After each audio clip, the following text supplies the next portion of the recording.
Subscribe to our YouTube channel and press the bell icon to get the latest updates. Hello and welcome to The Print. We have with us today Dr. Viral Acharya, former Deputy Governor of the Reserve Bank of India. He's currently the Professor of Economics at the Stern School of Business at New York University. Welcome, sir. Thank you so much for taking out time and talking to us. Dr. Acharya's book, The Quest for Restoring Financial Stability in India, was recently released. So I wanted to ask you, begin by asking you that has fiscal dominance become more prominent over the last few years, or is it something that the Reserve Bank of India has always contended with? That's a great question, Ramya. Firstly, thank you for giving me the opportunity to talk about the book To The Print. I touch upon this in the preface chapter on fiscal dominance, which I position as a theory of everything in India. I think, in the 70s, 80s, maybe even 90s, India was not really a market economy fully. India was pretty much a nationalized enterprise situation. As a result, the credit mainly had to flow to the government. And it was very easy to maintain financial stability because all that you had to do was financial repression. If you could just get banks to mainly buy government bonds, that was it. Then the money went to the state-owned enterprises directly or indirectly. Of course, we have accepted that that's not the model of our growth. We can't grow beyond the Hindu growth rate over a period of time if we really want to do that for our citizenry. So in 1991, we adopted a whole slew of market reforms. We've also gone through a series of divestments in various sectors since then, sort of like a backdoor privatization of these sectors, if you will. And therefore, what has happened is the demands of the private sector have now risen. They need the finance in the economy as well. So what are the implications of this? The implications are that the traditional view that the government can keep borrowing and spending, and the central bank, the banks, notably the public sector banks and the financial and the public-owned financial institutions, will keep buying government paper, now has direct cost in terms of crowding out the growth of the private sector of the economy. Now, the Reserve Bank of India has realized over a period of time that this old model was problematic. Why did we have the balance of payments crisis? Partly because actually, the macroeconomic management of the economy had gone for a toss, and there was no market discipline on it because everything was primarily financed either by the central bank through monetization of deficits or through financial repression of the public sector banks. So I think in tune with the modernization of the economy, the privatization of the economy, the central bank has tried to move towards a more market-based approach to resolution of credits, of distressed credits, to how to regulate banks, how to allow markets to function, and so on. And fiscal dominance, the fiscal overreach in the midst of all this means that now it's not just a matter of maintaining financial stability by forcing financial repression. Now we have to worry about an external sector, which is very large. We receive a lot of foreign flows. We have to worry about crowding out of private sector credit. The demands there are also very high. We have to worry about the fact that our public sector banks are making losses also from their loans to the private sector that have gone bad. So they need actually capital in order to also account for the losses of all this. So I think fiscal dominance has always been there, but it is now being felt more because India's aspirations to grow are no longer of 3% per annum. India's aspirations to grow. And I think this is the right aspiration. India's needs, given its demographics, given the stage of development and poverty that we are in, are indeed to grow at a much higher rate. And now if that starts getting repressed, if the various functions that the central bank performs have to be compromised to meet the demands of the exchequer all the time, then there's going to be a collateral damage that happens to this aspiration and the demand for growth. But will the pandemic worsen this situation or this dynamics, as you put it? At some level, unfortunately, the pandemic is a very large shock because it's not just a health shock, but the health shock requires an economic slowdown, at least in the short run.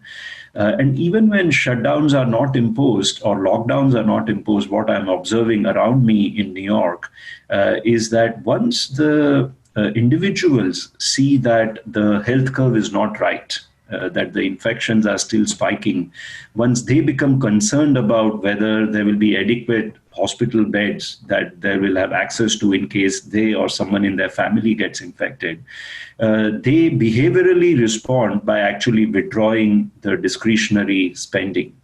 They do just the minimum essential expenditures, and they withdraw from doing any activity that is beyond what is necessary in this situation.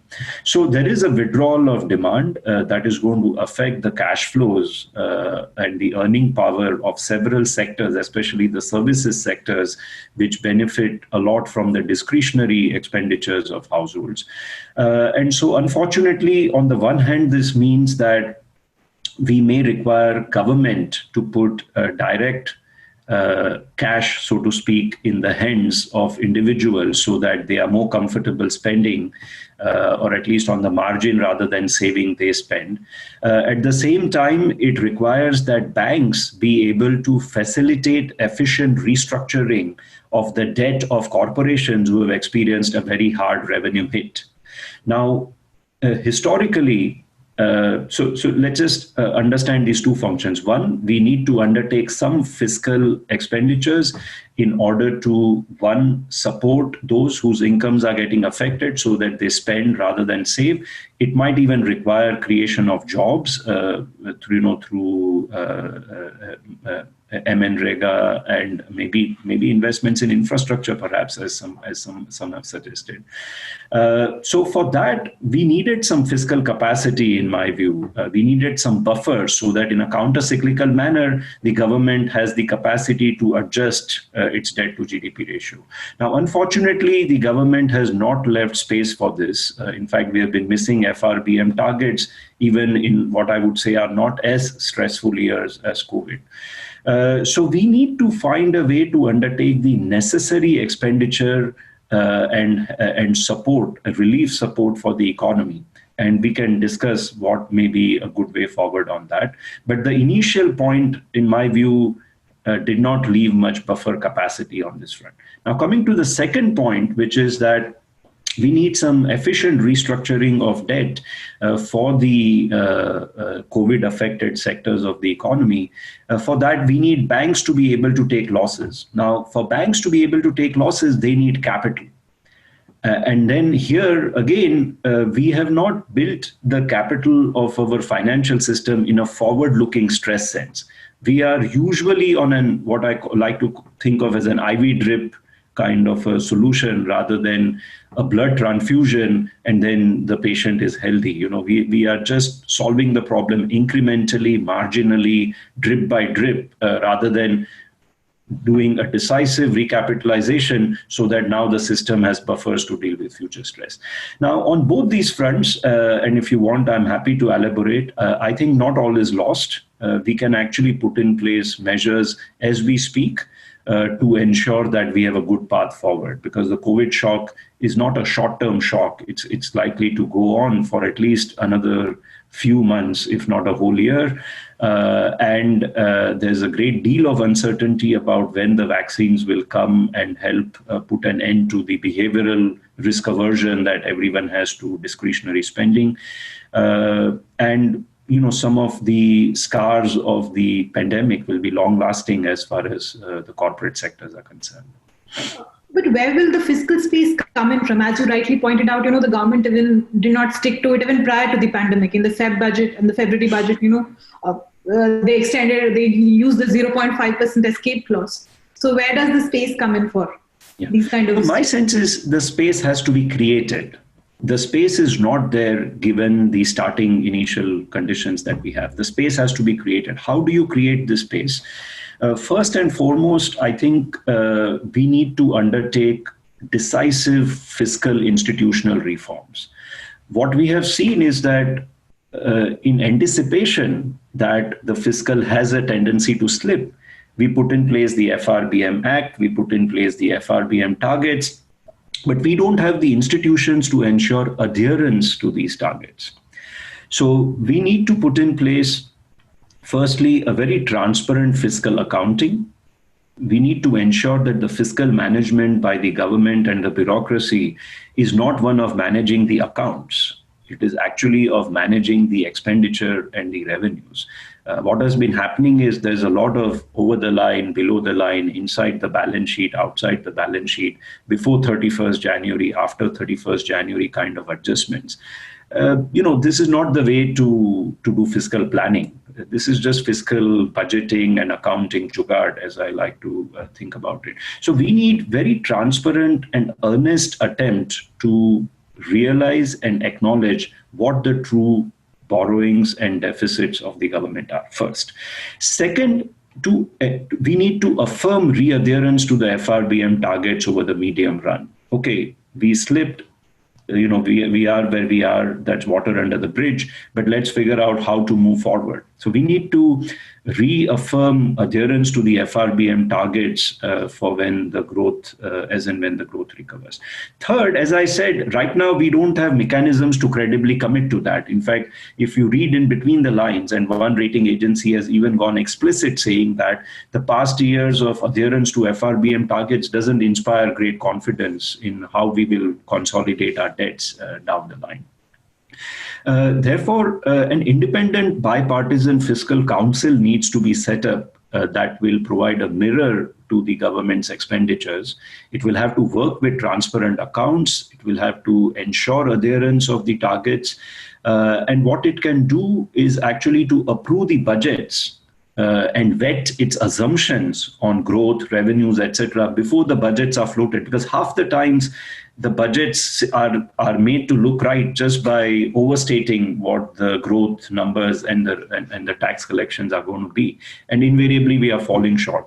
We are always falling short on our disinvestment targets, in the sense that a lot of disinvestment is just cosmetic. You are moving assets from one public enterprise to another, funding it through borrowings of that second enterprise, and then paying a dividend to the government. This is not true disinvestment.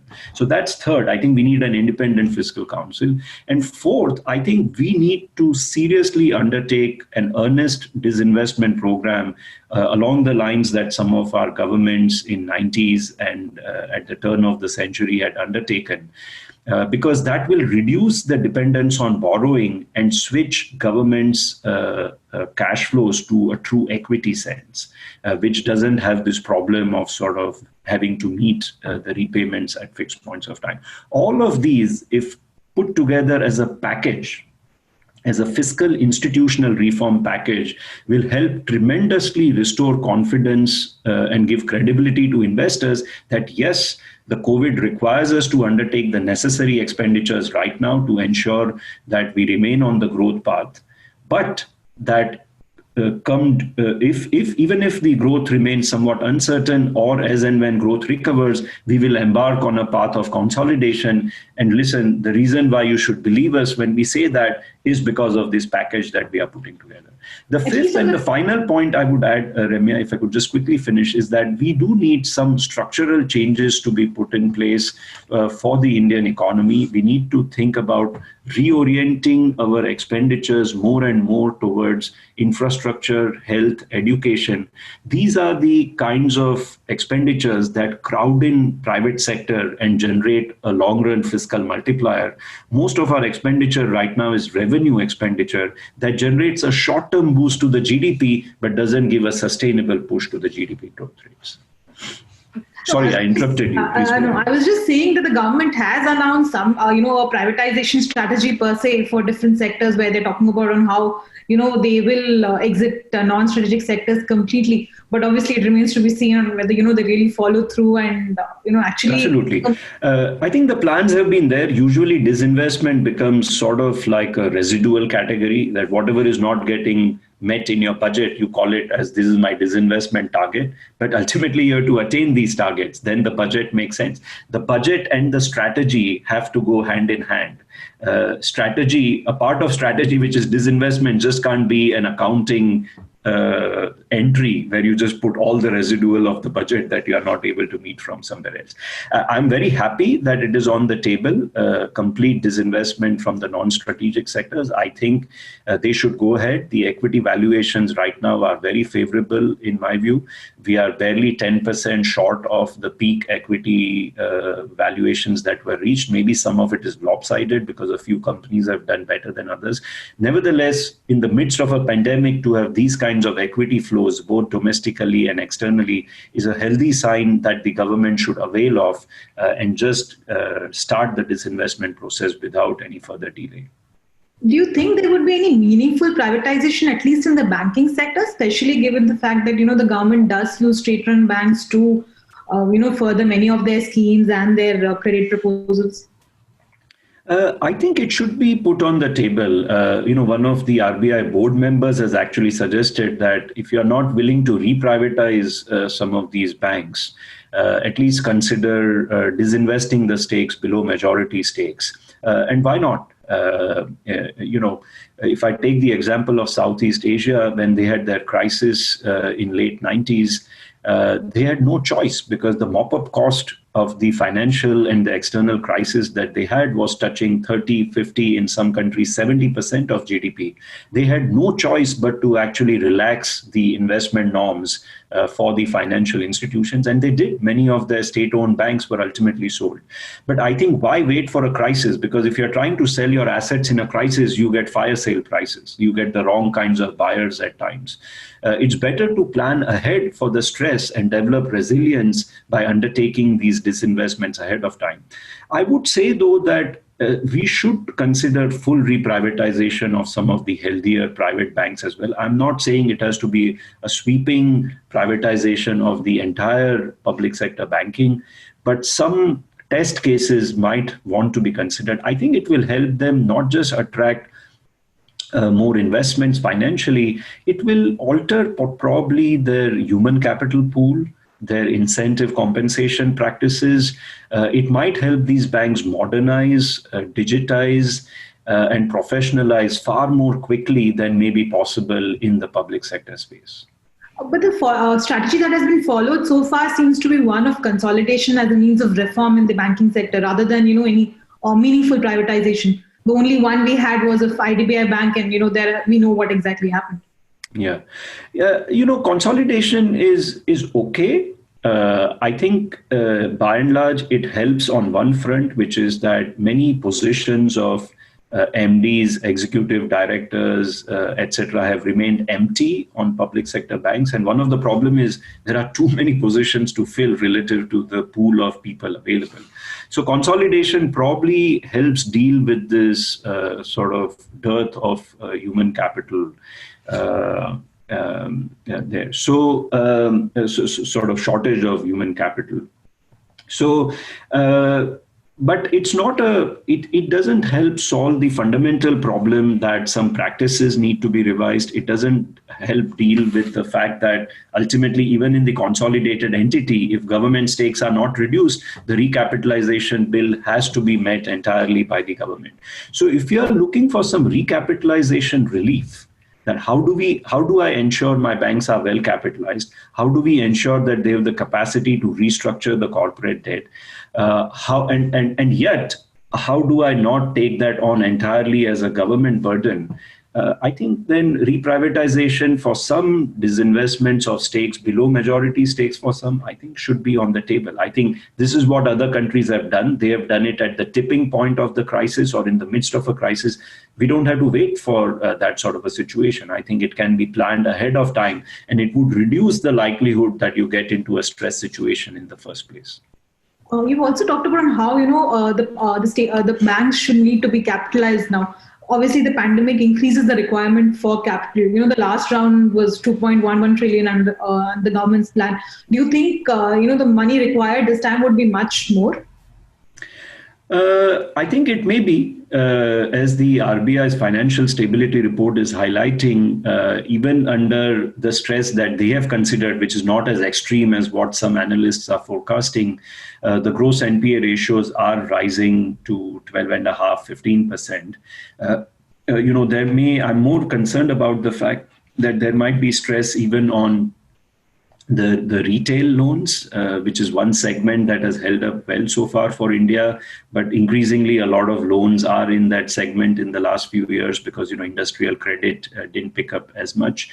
The financial stability report highlights that individuals have availed quite heavily of the debt moratorium. Now, with their interest getting compounded, if the livelihoods and the incomes take a hit down the line because maybe some companies do actually make some of the labor adjustments that they haven't, maybe the wage increases are not as high as we are used to seeing, then there could be a hit here as well. So I think the situation clearly has more uncertainty and potential stress associated with it. And therefore, the way to deal with it is proactively. This is what I've been saying all through my book and my past speeches, the introductory chapter, that the way to deal with financial stability is to envision stress and provide for it ahead of time. It's about resilience. It's about a stance that I'm not going to keep fighting fires all the time. I want to visualize what kind of stress situations can arise and guard against that ahead of time. And the first and foremost thing that needs to be done is that private sector banks, non-bank financial companies need to be asked to raise capital in the relatively benign stock market conditions right now. And a dialogue has to be had with the government in order to convince the government to both recapitalize some of the banks, reduce the stakes, and perhaps put reprivatization on the table for some of them. You talked about capitalization, right? And RBI's norms have always been a bit higher than what the Basel norms require, and that was one bone of contention that the government and the RBI had during your tenure. The government was of the view that those levels of capital are not required. Yeah, I think that's just not true. I think this is a logical fallacy, actually. What happens is that loss rates on Indian bank loans are much higher than loss rates that are employed in the Basel calculations. Former Deputy Governor Vishwanathan had said this in one of his speeches, that the typical recovery on Indian bank loans is on the order of 25 to 30%. In United States, a bank loan recovers 85 to 90 cents on a dollar on average. So, we can't just hide under this subterfuge, that we are above. In fact, we have been forced to keep the level of the Basel capital requirements higher is because actually the true capital adequacy we require is more. In fact, if we had calculations show that if we switched to true Basel style calculations, because we are also allowed to employ a lot of national discretion, which we have employed on many of our asset classes. If we switched to true Basel style calculations on all our asset classes, we might even be asking our banks of substantially higher capital requirements than what we are asking of right now. So I think, let me just ask everyone who says that we are above Basel capital requirements, I want to ask them this question. If we are truly above Basel capital requirements, why are our banks risk averse to lending? So I think by revealed preference, our banks are showing that they don't have economic capital to withstand some of the losses and the uncertainty that they are facing, both on the legacy stock as well as on the stress that is likely to materialize going forward. There's also a growing clamor for loan restructuring. What are your views on it? We did do that after 2008, but do you think that it's something that should be done this time around also? Let's be very clear, Ramya. In India, when we mean debt restructuring, we don't generally mean debt restructuring for the corporates. What we mean is a relief in the regulatory capital standards for banks when they restructure the debt. So I'm all for restructuring. Of course, when you get shocks, there are always corporates and sectors whose debt needs to be restructured so that their solvency improves. They can continue to make investments, they can continue to hire, they can continue to do their production and sales in a healthy manner.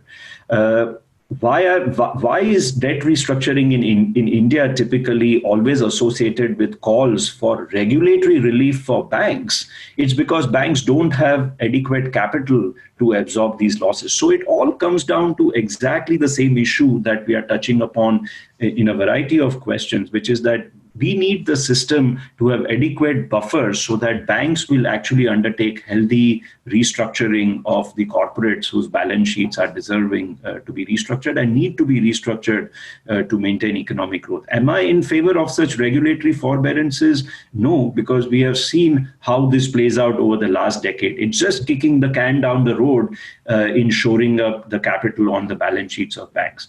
Maybe it is justified for a 3-month period while you make preparation for raising the capital, but this cannot be over an extended period of time. I think that would be a mistake. That would be taking India down exactly the same path that we followed in the last decade, and that we still haven't fully recovered from in terms of the health of our financial sector.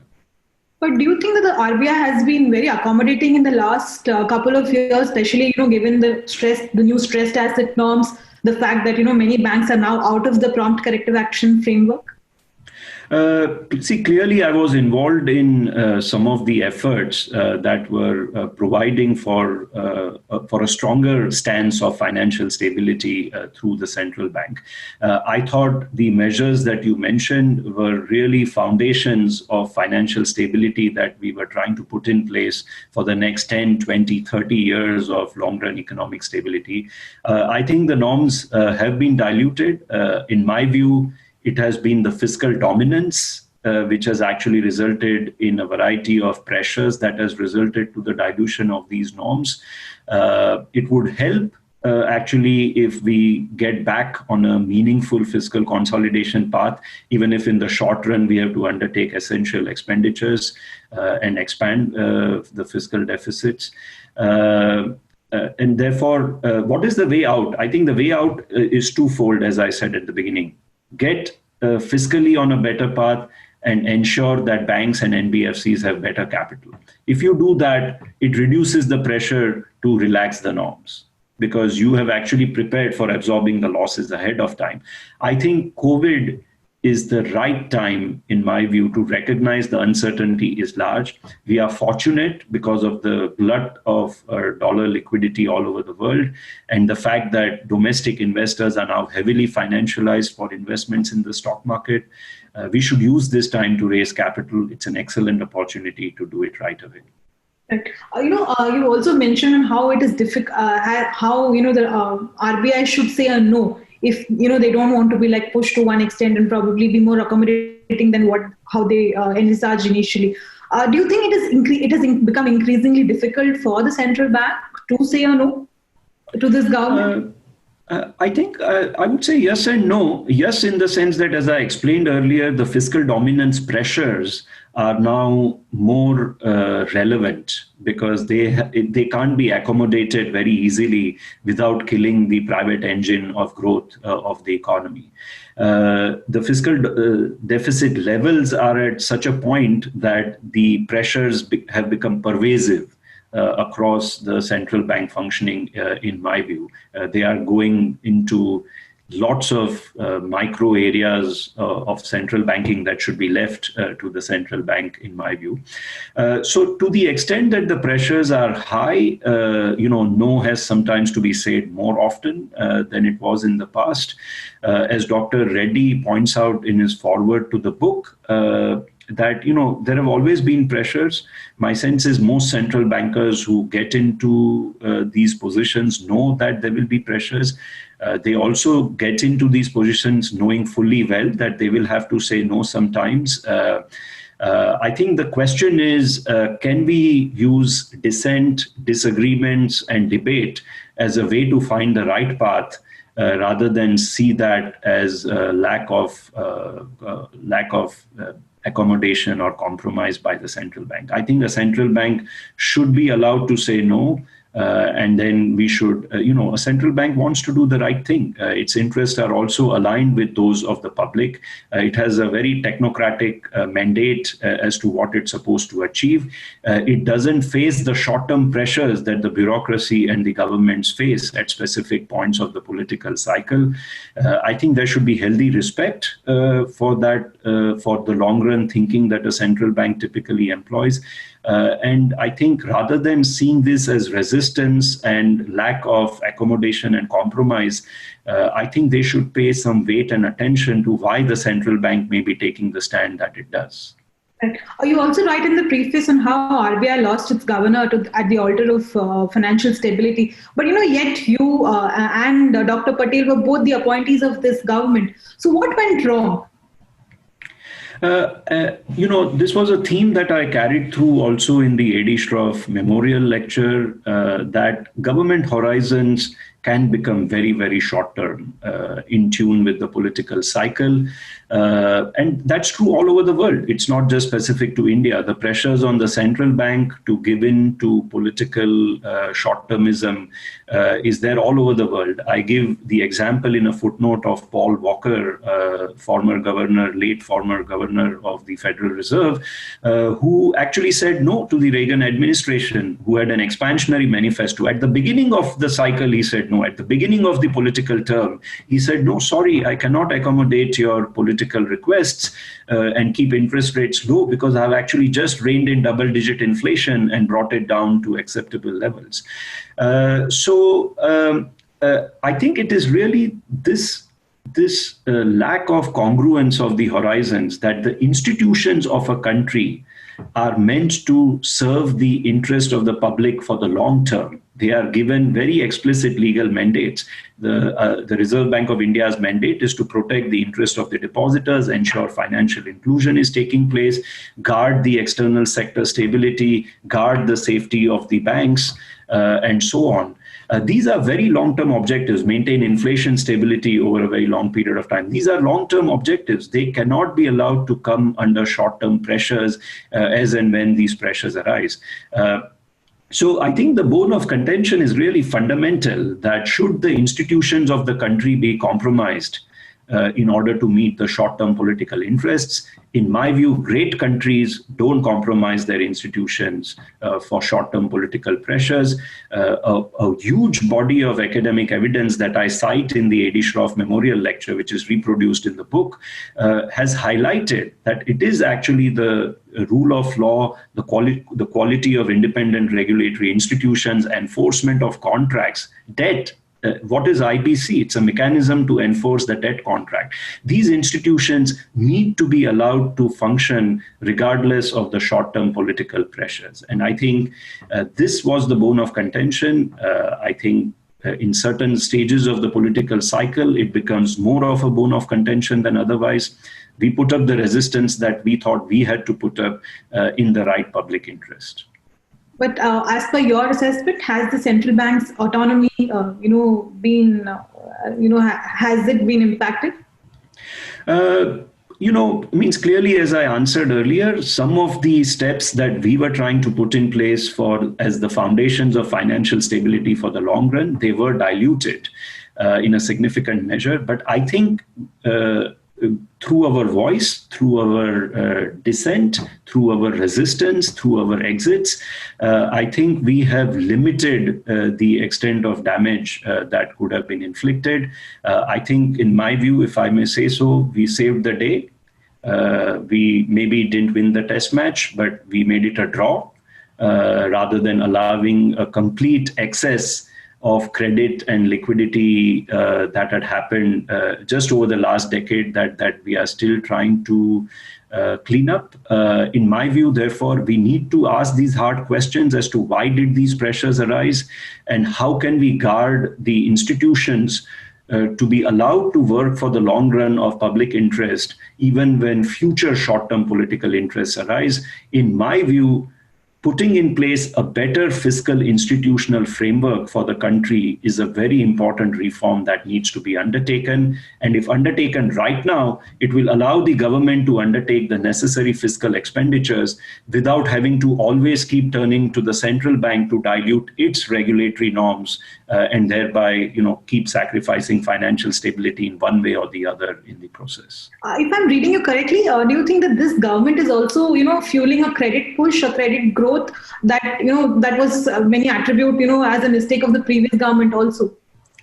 My sense is pretty much all governments are the same. I think they, as I've been saying, they face short-term pressures when their electoral compulsions arise. That's the nature of the electoral democracy. What you need is that the system should have institutions in place to guard against this myopia. I think having a monetary policy committee, which is given a long-term inflation mandatory target and an institutional mechanism that prevents overbearing influence is an example of an institutional arrangement that we put in place after the taper tantrum to prevent these pressures from happening. And these pressures were resisted. There were pressures even during my time to cut interest rates at all times. And we didn't always cut interest rates all the time. It's not that we didn't cut interest rates, but we didn't give in to every single demand that was out there. I think the same way we need to think about what are the institutional mechanisms that can be put in place to reduce the overbearing influence of the fiscal excess on other aspects of central banking in India. And I think that is the core theme of my new introductory chapter in the book. There's again a pressure on the MPC, is going to meet next week, and there's again pressure to cut interest rates, given that, we are headed towards a growth contraction. But despite the fact that inflation is about 6% for 2 quarters. The arrangement is what it is. I'm sure the external members and the RBI members will form their sort of right opinions based on data which is out there. Of course, different members do weigh the inflation versus growth trade-off somewhat differently. You do raise a good point, which is that the last 2 quarter prints have been above 6%. And I think that is something they can't entirely ignore, because the inflation mandate is to achieve 4% target over the medium term. This is something I had been stressing in my minutes before I left as well, that I wasn't convinced that the 12-month ahead inflation was likely to be as benign as what others were projecting. But, we'll have to wait and see what they decide. And my last question, Dr. Acharya, do you favor a monetization of deficit? Ramya, I've been stressing that the central bank has been monetizing the deficits over the last 18 months, in my view, anyways. There is no other way that the surplus in the system can be this large. In part, the surplus of liquidity has been large because actually there has been a huge amount of government securities that have been bought by the central bank through different mechanisms. I think the real question right now to me is therefore not whether the deficits are monetized or not. How the extra net required expenditures are financed is less critical, in my view, than building debt sustainability, credibility and commitment over the medium term with the markets, with the rating agencies, and with the investors.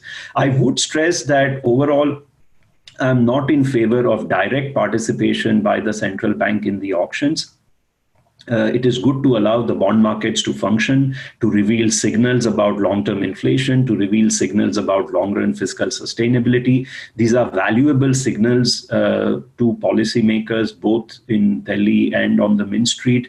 And I think if the central bank continues down the path of monetizing the deficit, it would be better to do it through market mechanisms.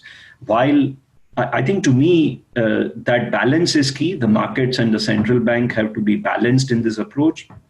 But to me, as I said, the key is, can we undertake, along with the necessary undertaking of expenditures, along with deficit monetization that may be required, can we undertake significant credible fiscal institutional reforms so that we can come back on a path of debt consolidation. I think if we do that, even if there is fiscal expansion in the short run to accommodate the COVID shock, markets, rating agencies will reward these reforms. They will not necessarily increase the cost of borrowing, perhaps not very significantly, if they have credibility over the long run. See, what will happen is if the credibility is not there over the long run, the debt maturities will get shorter and shorter because you want to keep your borrowing costs small, and that will create tremendous rollover costs. And given that we are in a fog of uncertainty as to when growth will revive, we can't load up the debt maturities of the government at the very short end. We need to be able to borrow at a slightly longer horizon. For that, we need medium to long-term debt sustainability commitment to be rebuilt with the markets, investors, and rating agencies. Right, sir. Thank you so much, sir, for taking out time. And, sure, my pleasure. And thank you once again for the opportunity to speak about the program here. Thank you so much.